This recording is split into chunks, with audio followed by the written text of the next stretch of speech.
del mes de la Biblia, vamos a tocar el tema del Antiguo y Nuevo Testamento. Este tema nos hace incursionar en los elementos que debemos tomar en cuenta para reconocer la importancia de cada una de las partes de la Biblia, tanto del Antiguo Testamento como del Nuevo Testamento. En otras oportunidades hemos dicho, y recientemente en estas clases, que la Biblia tiene 66 libros distribuidos en 39 del Antiguo Testamento y 27 del Nuevo Testamento. Hoy vamos a profundizar no en la cantidad de libros y eso, sino en cuál es el mensaje y cómo se conectan el Antiguo y el Nuevo Testamento. ¿Por qué? Porque pareciese como que, por un lado, hay quienes creen que el Antiguo Testamento es innecesario y por otro lado hay quienes creen que sin el Antiguo Testamento no somos nada. Y debemos buscar el punto de equilibrio porque ambos tienen importancia. Uno es el reflejo del otro.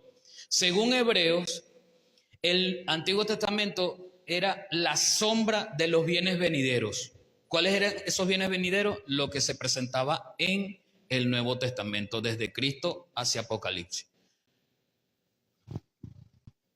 La expresión Antiguo Testamento, ese término Antiguo Testamento, fue acuñada, promocionada, implementada por un hombre llamado Melitón de Sardis en el siglo II después de Cristo. Esa expresión testamento no aparece en la Biblia, pero les estoy diciendo de dónde nace porque hay una conexión, por lo menos en nuestro castellano, entre lo que es pacto y lo que es testamento. Lo que sí aparece tanto en el Antiguo como en el Nuevo es la palabra pacto. Eso sí estamos claros. Así que la palabra pacto, y por eso voy a enfrascarme en esta parte del pacto, porque es lo que aparece. No estoy diciendo que no podemos utilizar la palabra testamento, porque en nuestro castellano tienen cierta similitud, pero como lo que vamos a encontrar en los versículos es la palabra pacto, vamos a partir de allí. ¿Ok? ¿Qué es un pacto? Es un convenio o un acuerdo mutuo entre dos o más partes que vincula y obliga a una reciprocidad de deberes y derechos, es decir, de beneficios y obligaciones. Tú vas a ser beneficiario de algo, pero tienes que cumplir con estas y estas responsabilidades. En el marco de la ley es lo mismo. Tú puedes tener una licencia para conducir moto o para conducir un vehículo, pero tú tienes que respetar las leyes de tránsito. Se te va a dar la licencia, ese es tu derecho, ese es un beneficio, pero tu deber es cumplir las leyes de tránsito. Así es el pacto. Sí, es un beneficio, pero también el cumplimiento de responsabilidades entre ambos. El que está haciendo el pacto de aquí para allá y el que lo está recibiendo de allá para acá. Tiene a veces definida la estructura del convenio mediante rudimentos que establecen las formas y los medios de un acuerdo. Eso es lo que significa la palabra pacto. De allí que en hebreo esta palabra pacto se deriva, allí ustedes lo ven, de la palabra beret, no sé, allí está en hebreo, que significa alianza o obligado. La palabra pacto aparece más de 300 veces en la Biblia. Y solo en el Antiguo Testamento, de esas 300 veces, aparece más de 150 veces. O sea, más de la mitad aparece en el Antiguo Testamento. Tiene la connotación de un acuerdo contractual entre Dios y una persona, o en el caso de esto, toda una nación, el cual implica una acción vinculante entre las partes. Dios se compromete a algo y la nación se compromete a algo. Dios tiene responsabilidades, la nación también tiene responsabilidades. Dios tiene derechos porque Él es el que está ejerciendo el pacto y la nación también tiene derechos, ¿sí? Eso es vinculante entre ambos, tanto Dios como la nación, ¿sí? Comenzamos, por ejemplo, con el pacto entre Dios y Abraham. En el capítulo 12 de Génesis, 1 al 3 dice, pero Jehová había dicho a Abraham, vete de tu tierra y de tu parentela y de la casa de tu padre a la tierra que te mostraré, y haré de ti una nación grande. Dios no está vinculando el pacto con la nación aún, está vinculando el pacto con Abraham. ¿Ok? Porque Abraham es el que le está diciendo obligaciones, responsabilidades y derechos. ¿Cuáles son las obligaciones? Sal de tu tierra y de tu parentela. Esas son las obligaciones de Abraham inicialmente. ¿Y cuál es la bendición o cuáles son los derechos? Haré de ti una nación grande y te bendeciré, dice, y haré de ti una nación grande y te bendeciré y engrandeceré tu nombre y serás de bendición. Bendeciré a los que te bendijeren y maldeciré, y a los que te maldijeren maldeciré y serán benditas en ti todas las familias de la tierra. Esto es un pacto contractual entre Dios y Abraham, no con la nación todavía. Sin embargo, ese pacto se va a ir confirmando, profundizando y ampliando con las generaciones después de Abraham hasta abarcar toda una nación. Por ejemplo, se confirma en el capítulo 17 del mismo Génesis. Era Abraham de 99 años cuando apareció Jehová y le dijo, yo soy el Dios Todopoderoso, anda delante de mí, soy perfecto y pondré mi pacto entre mí y ti y te multiplicaré en gran manera. Está confirmando el pacto que hizo años antes en Génesis 12. Entonces Abraham se postró sobre su rostro y Dios habló con él diciendo, he aquí mi pacto es contigo. Confirmación del pacto de Dios con Abraham muchos años después. Le cambia el nombre a Abraham y le ratifica los beneficios que estaban dichos por el Señor años antes allí en Génesis 12. Continúa diciendo, estableceré mi pacto entre mí y ti, tu descendencia después de ti y tus generaciones por pacto perpetuo para ser tu Dios y el de tu descendencia después de ti. Aquí está la clave central del pacto de Dios con Abraham. Yo seré el Dios tuyo y el de tu generación que se convertirán en mi pueblo. Ahí está la reciprocidad del pacto entre ambos. Y bueno, usted puede leer lo que sigue. Al final el versículo 10 dice, este es mi pacto que guardaréis entre mí y vosotros y tu descendencia después de ti. Y allí le da una confirmación de cómo se sellaría el vínculo de ese pacto. Será circuncidado todo varón de entre, y más adelante usted puede leer cómo en el pueblo de judío se afianza ese pacto ahora ya desde Abraham como ese primer patriarca, pasa a toda la nación. Y tomó el libro del pacto y lo leyó a oídos del pueblo, el cual dijo, haremos todas las cosas que Jehová ha dicho y obedeceremos. Está el pueblo respondiéndole al pacto que Dios está haciendo con ellos, confirmando, pero ahora desde el pueblo está consintiendo que acepta el pacto. ¿Cómo está consintiendo? Voluntariamente están diciendo, vamos a obedecer todo lo que dijiste, todo lo que está en la ley. Entonces Dios dijo, yo te escojo, te multiplico, te bendigo, tú obedeces. De una manera simbólica Dios firma. Dios confirma nuevamente en Génesis 17. Y de una manera simbólica el pueblo firma, porque en el pacto dos tienen que firmar. Entonces el pueblo firma también, diciendo, obedeceremos. Tú serás nuestro Dios y nosotros seremos tu pueblo. Ya el Señor está cumpliendo. ¿Cuál es la forma del pacto? El pacto tuvo una señal, la circuncisión, lo que le leí al final, Génesis 17:10. Esa es la señal del pacto. Todo varón después de 8 días de nacido será circuncidado. ¿Cuáles son las promesas del pacto? La presencia de Dios en el pueblo a través del tabernáculo y el arca del pacto, la tierra para el pueblo, el nacimiento de la nación judía, la vida por medio de la ley, conducirse, ofrecer los sacrificios, la ceremonia, todo eso que particularmente encontramos en Éxodo, en Levítico sobre todo, cómo los sacerdotes hacían los sacrificios, y la promesa de el ungido, del Cristo prometido, que ahí están cada uno de los aspectos que caracteriza el pacto de Dios con la nación. ¿Cuál es en qué consiste? Porque todo pacto tiene cláusulas, tiene artículos. ¿Ves? Artículo 1, tú vas a hacer esto, yo me comprometo a hacer esto y esto, tú te comprometes. Artículo 2, tú te comprometes a hacer esto. Artículo 3, yo te voy a dar esto si tú haces esto. Sí lo ven, ¿no? Por eso después se entendió, por lo menos en nuestro castellano,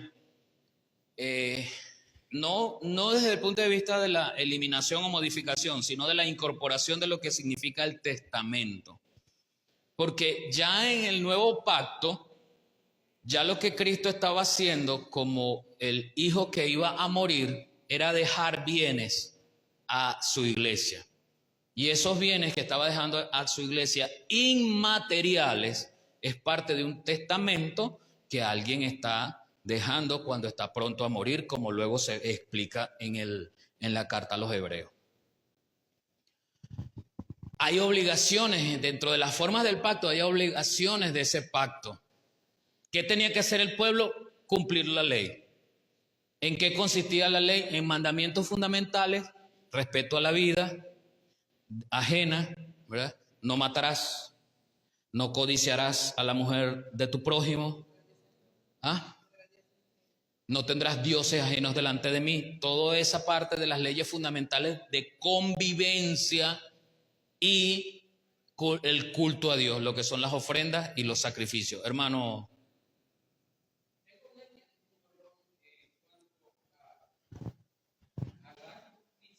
Ajá. Ajá.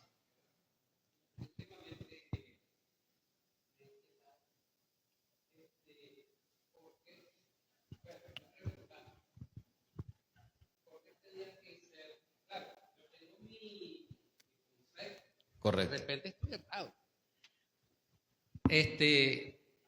¿Por qué tenía que ser la operación en el prepucio del varón? Mi concepto es que era por razones de higiene. Claro. No sé si estoy errado. Sí. Comienza por razones de higiene, pero hay un simbolismo también que luego el apóstol Pablo y el autor de los Hebreos utiliza ese simbolismo para hablarnos de la circuncisión, ya no de la carne, sino del corazón. Pero todo tiene que ver con la higiene, solo que en este caso ya no sería la higiene de la carne, sino la higiene del corazón. El Señor Jesús explica, de la abundancia del corazón habla la boca. Un corazón circuncidado, de lo que el prepucio del mundo que tiene por encima puede contaminarlo, un corazón circuncidado de ese prepucio que le impide estar higiénicamente presentable delante del Señor, es un corazón más dado a esa limpieza que se exige.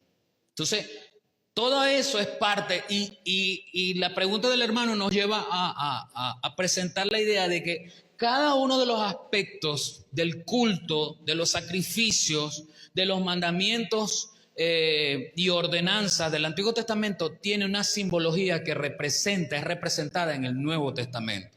Cada una de esas cosas.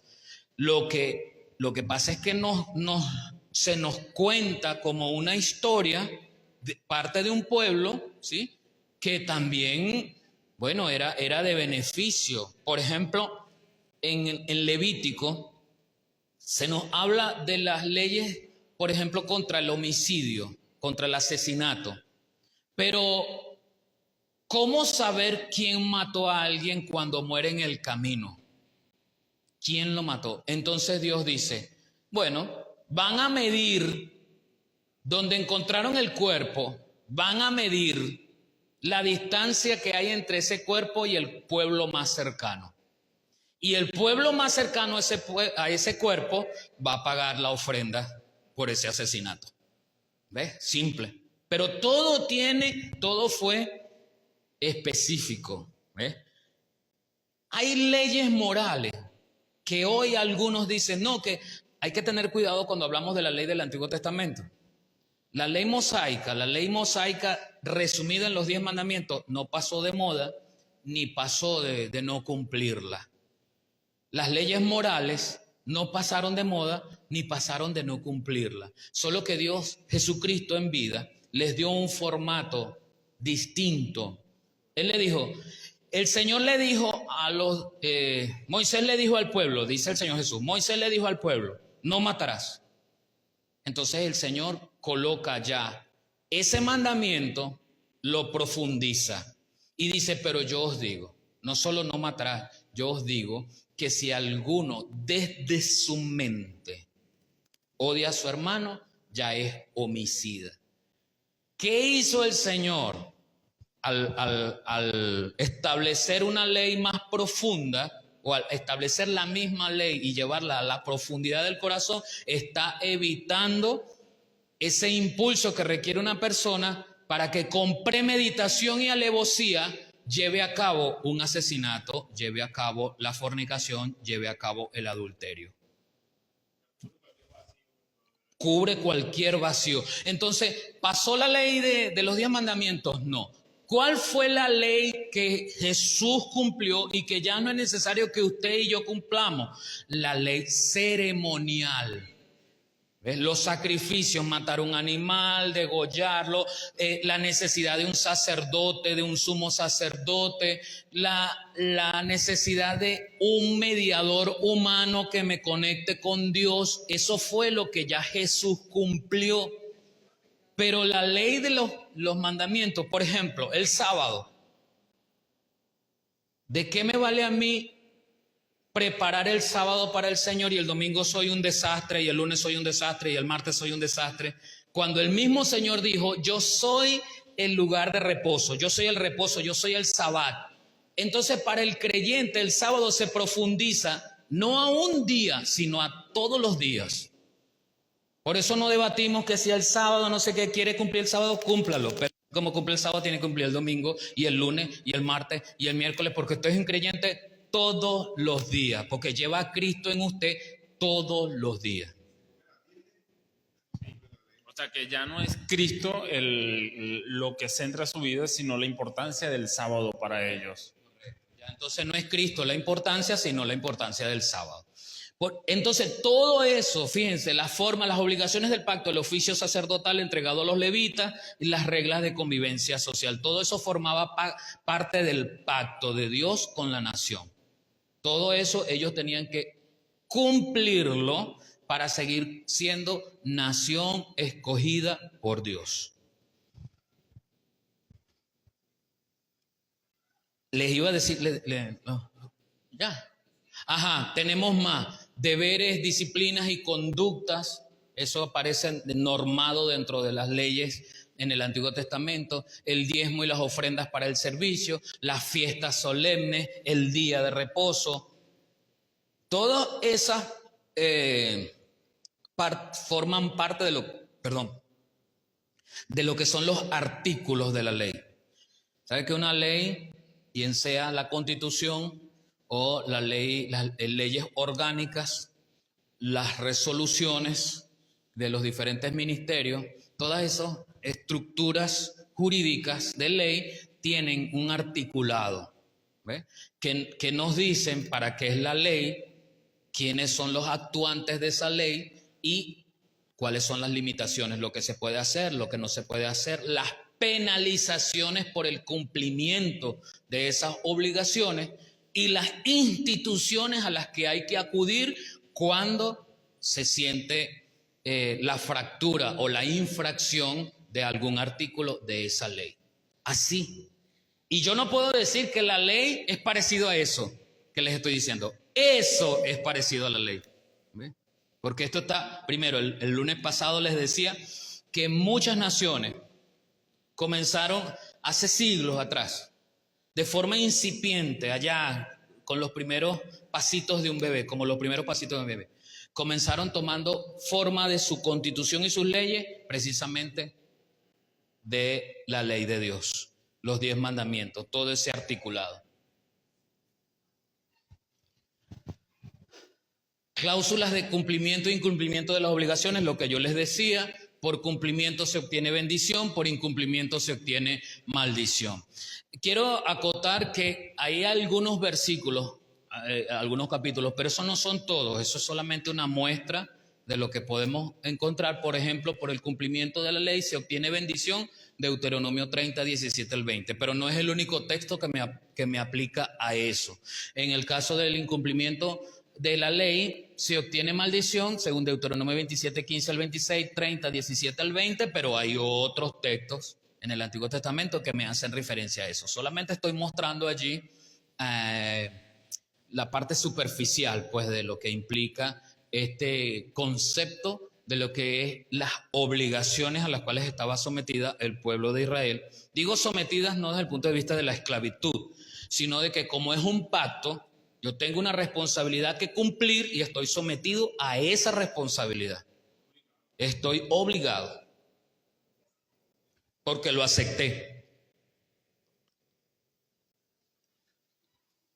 Ahora bien, para efectos del canon bíblico, el Antiguo Testamento o el Antiguo Pacto para el pueblo cristiano o para la iglesia cristiana viene de lo que en el judaísmo se llamó la Tanakh. La Tanakh es un acrónimo. ¿Saben lo que es un acrónimo? Un acrónimo es la combinación de las letras principales. Por ejemplo, UNEYES, Universidad Nacional Experimental de los Llanos, eso es un acrónimo. CANTV, eso es un acrónimo. IGEA, eso es un acrónimo. Entonces, la Tanakh es un acrónimo para lo que en el pueblo judío se conocía como la Torá, la Nevi'im y la Ketuvim, que son la ley, los profetas y los escritos. Todos los libros del Antiguo Testamento. 5 primeros libros, los libros de la ley. Ahí está la Torá. Luego están los profetas, desde luego del Cantares, desde Isaías hasta Malaquías, tanto los profetas mayores como los profetas menores. Y los escritos, que son desde Josué hasta antes de Job. ¿Cuál es el libro que está antes de Job? Antes de Job, Esther.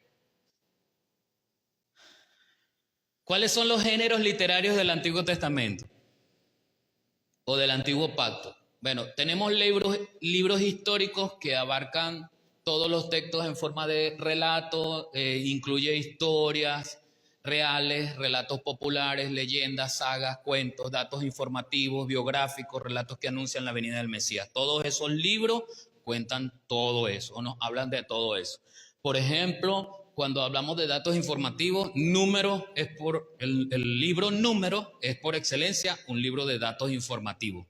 ¿Ves? Nos dice en el censo cuántos estaban por pueblo, quiénes eran los hijos, no sé qué. Aunque a nosotros nos cuesta mucho leer números, ¿verdad? Porque Absalem, hijo de Salem, hijo de Sarán, o sea, eso cuesta mucho, ¿no? Pero es un libro que nos da muchos datos informativos. Datos, por ejemplo, geográficos, nos habla no nos habla solamente del, por ejemplo, los jueces, nos habla del nacimiento de Samuel, por ejemplo, de Elías, el actuar de ellos desde el punto de vista como actores, ¿no? Como protagonistas de una historia. Tenemos por otro lado la ley, ya lo comentaba hace rato, los 5 primeros libros. Allí se nos habla de el inicio del pacto de Dios con Abraham, de Dios con el pueblo y cómo normó o cómo reglamentó la vida de su pueblo a través de los mandamientos. Tenemos otros géneros que aparecen, por ejemplo, los libros proféticos. Los libros proféticos tienen en su mayoría el mensaje de la venida de Cristo, pero no de la segunda venida, sino del advenimiento del Mesías, el nacimiento, como ocurre precisamente en Mateo. Tenemos los libros de la sabiduría, que son colecciones de sentencias, proverbios, alegorías, refranes que expresan de forma popular y razonada la experiencia de vida propia del que escribe, del autor que escribe, por ejemplo, el libro de Proverbios, que es un libro sapiencial, hermano.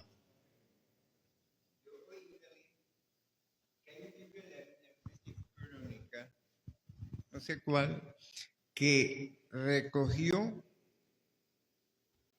historias y cuestiones que había pasado por alto al momento de los escribientes de la Biblia. ¿Cómo? Que hay un libro, creo que es Crónica, no sé cuál, que recogió lo que había pasado por alto al momento de la transcripción de la Biblia. Ajá, claro, hay muchos libros que son complemento de historias que se narraron, porque acuérdense que los acontecimientos, por ejemplo, de Génesis, en la creación del mundo, no se había inventado la escritura. ¿Cómo supo Moisés, que se cree, escribió el Génesis? O no importa cómo se llame. ¿Cómo supo Pedro Pérez? Llámese el autor que se llame a la final, si alguien me va a decir, no fue Moisés, porque usted sabe que siempre sale alguien más erudito, ¿no? De esos que siempre saben de todo, ¿verdad? No, hablando del Génesis. Si alguien escribió el Génesis, lo escribió cuando se inventó la escritura, muchísimos cientos de años después de lo que pasó con Adán, ¿cómo se enteró? Que Dios hizo el sol, la tierra, la luna, hizo Adán, Adán pecó, la serpiente. Todo ese cuento, ¿cómo se enteró? Ya, los judíos conocen lo que para nosotros es la tradición oral. Adán le contó a sus hijos le contaron a sus hijos, hasta que llegó a Noé, que fue uno de los que sobrevivió al diluvio. Noé nuevamente comienza a contarle a sus hijos a sus hijos, hasta que cuando se inventó la escritura, un autor llamado Moisés escribió lo que escuchó de su abuelo o de su papá, que él escuchó de su abuelo o de su papá, y así sucesivamente. ¿Sí me explico? Entonces, hay libros que recogen en perspectiva lo que desde otro punto de vista, por ejemplo, el libro de Reyes centra el actuar del pueblo con el rey en relación con Dios. El libro de Crónicas narra la realeza ya exclusivamente del rey como tal, aunque se nos nombra también el pueblo en la acción. Entonces van a aparecer fragmentos de historia que uno no cuenta del otro. Lo mismo sucede, por ejemplo, con Éxodo y Deuteronomio. Recoge, y ustedes se dan cuenta cómo en Éxodo encontramos la ley, los 10 mandamientos, y también lo encontramos en Deuteronomio. No es que habla lo mismo en todos los capítulos, sino que cada uno va implementando una perspectiva, como es el caso de Mateo, Marcos, Lucas y Juan. Usted va a encontrar la misma parábola en los 4 libros, o va a encontrar una parábola en un solo libro. Es más, tiene una ricura los 4 evangelios porque está escrito por 3 judíos y un griego. Usted, por ejemplo, encuentra la genealogía de Jesús en Mateo. ¿Y cómo inicia Mateo la genealogía de Jesús? Como buen judío, Mateo comienza la genealogía con Abraham. ¿Ves? Desde allí. Y haré de ti una nación grande. Entonces Abraham, padre de fulano, y ahí comienza Mateo. Pero el griego Lucas tiene una visión más amplia. Entonces él comienza la genealogía de Jesús no en Abraham, sino en Adán. Porque él es griego. ¿Ves? Entonces las perspectivas se conectan y le da ricura a lo que el mensaje que se incluye en cada libro. ¿Ibas a decir algo?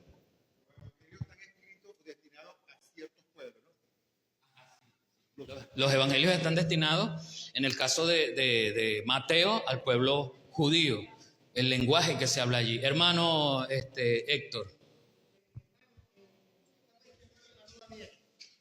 De esos libros, Ajá. bueno, uno de los relatos que tiene más veredicto, pues que es comprobable, en el año 70, bajo el mandato del emperador Vespasiano y Tito, que eran el que tenían en ese momento el poder, en el año 70 hubo un historiador que se llamó Pablo Josefo. Flavio Josefo. O sea, y él da veredicto, es más, era judío y también tenía la nacionalidad romana.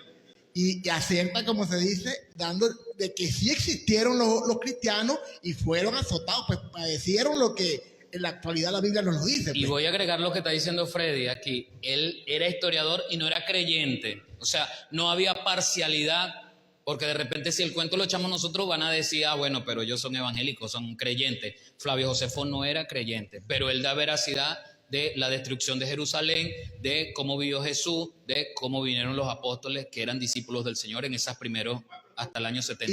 Y el otro, pues, que como se dice que la tradición oral, los judíos, porque hasta en los relatos, porque cuando hacen esas películas que vemos, ellos hacen un documental y tratan de que esa historia sea lo más real. Y se ve con esas películas como los padres le iban diciendo a los hijos de dónde venían y todo. Como hacían también a veces nuestros padres, los abuelos, pues mira, fulano, así se repetía esa historia, entonces eso iba quedando en la mente. Pues. Correcto. Entonces es elemental que nosotros podamos entender de dónde viene, cómo está constituido, la importancia, porque cuando estamos leyendo, por ejemplo, la lírica, que son los libros poéticos, la lírica es importante porque la lírica hebrea es diferente a la poesía o a la lírica occidental. Cuando nosotros estudiamos, por ejemplo, Cantares o Job, porque Job es un libro lírico, es un libro que describe la agonía de Job, pero en forma de poesía. ¿Ves? Lo que pasa es que en nuestra poesía castellano, nosotros no nos dice, del cielo cayó una rosa, mi abuelita la agarró, y no sé qué ve. O sea, como no nos combina, no le ponemos importancia a eso. Ok, seguimos. Ahora bien, el Nuevo Pacto, o lo que conocemos como Nuevo Testamento, es el nombre que recibe la segunda parte de la Biblia. En ella se condensa la vida, el mensaje que dio Jesucristo, los relatos de las primeras comunidades cristianas en el libro de los Hechos, las cartas pastorales de los apóstoles que forjaron las líneas orientadoras y por último las visiones, que es el libro de Apocalipsis. Allí se recogen los 27 libros del Nuevo Testamento. ¿En qué consiste? Esa colección de libros, de 27 libros, está dividido en partes. Los evangelios, Mateo, Marcos, Lucas y Juan, que narran, esos evangelios son llamados sinópticos. ¿Por qué son llamados sinópticos? Porque narran las diferentes perspectivas de 4 autores en relación a la vida y obra de Jesucristo. El ejemplo se los acabo de dar. Genealogía de Jesús solamente aparece en Mateo y Lucas, pero Mateo lo narra, lo escribe, lo detalla desde Abraham. Lucas lo narra, lo detalla desde Adán. ¿Ves? Al final llega hasta Jesucristo, hasta el final son 14 generaciones. O sea, es lo mismo, solo que es una perspectiva distinta, diferente. Hay parte de la historia de Jesús que no aparece en más otros de los libros del Nuevo Testamento, sino, por ejemplo, en Mateo o en Juan. ¿Ves? También es posible por esa perspectiva. El discípulo, el autor que escribe, es un discípulo que caminó con el Señor y tenía una perspectiva diferente. Ubíquese así: yo caminé con el Señor y iba delante de Él. Tengo una perspectiva diferente de que también caminó con el Señor, pero iba detrás de Él. Yo estoy viendo a los que están delante y estoy narrando la historia de los que están aquí adelante, que se llaman Pedro, Juanita, María y Marco. Y el último está viendo los personajes que están atrás, lo que están diciendo y lo que están haciendo, ¿verdad? Lucas, José, Emilio y Rondón. Es la misma historia porque el personaje está en el centro, pero con perspectivas distintas. Tenemos también un libro histórico, que es el libro de los Hechos. Allí se narra exclusivamente el protagonista, el actor es la iglesia que está naciendo y la obra del Espíritu Santo sobre esa iglesia. No de transición, es un libro como de esos primeros pasos de la iglesia, de esa iglesia del primer siglo, de esa iglesia que conforma o empezó a conformar la gran potencia de la iglesia del Señor. Y la forma, la forma que viene ordenada los libros tiene primero Hechos, porque dice que ahí es donde empieza el Nuevo Testamento. Y porque los evangelios están con la vida, está Jesús en vida. Sí, hay quienes dicen que, y desde el punto de vista del cumplimiento de la ley, sí. Pero si Jesús no llega a esta tierra, no puede comenzar la gracia. Por eso Mateo, Marcos, Lucas y Juan es parte del Nuevo Testamento. ¿Por qué? Porque aunque ellos todavía, estando en vida Jesús, ellos todavía pertenecen al antiguo pacto. Si nosotros no tenemos la transición, esos sí pueden ser los evangelios de la transición. Si nosotros no tenemos la transición del antiguo al nuevo pacto, no tenemos nuevo pacto porque para que Jesús muriese y resucitase, necesitaba nacer. Entonces, por eso los 4 evangelios son parte del Nuevo Testamento. Pero a la final, quien me diga que se va a retirar y no va a creer en esto, porque ubicaron mal el Nuevo Testamento, comenzando por Mateo, Marcos, Lucas y Juan, y no por hecho, está evidenciando la ignorancia de lo que significó la vida de Cristo. Sea para antes o sea para después, tenemos la vida de Cristo que marca un antes y un después. Es el único personaje de la historia que logra dividirla en dos, porque aún la arqueología y el calendario, por lo menos el calendario occidental y de alguna manera en Europa y gran parte de África, utiliza el antes de Cristo y después de Cristo. Entonces, eso marca una idea. Si pudiésemos hablar del evangelismo, de los evangelios de transición, serían ellos. Pero indudablemente marcan la era del Nuevo Testamento, aunque en vida Jesús dijo, yo no vine a abrogar la ley, sino a cumplirla. Entonces la ley ceremonial estaba activa. Recordemos que en la ley ceremonial, cuando el pueblo, una familia o el pueblo venía a entregar un animal, lo revisaba el sacerdote y lo revisaba el sumo sacerdote para hacer constar lo que en la ley decía. El animal debía estar limpio, sin mancha, sin contaminación, no podía estar tuerto, no podía tener una pata más larga que la otra, no podía tener pintura en el cuerpo, lunares, nada de eso. Eso se encargaba el sumo sacerdote.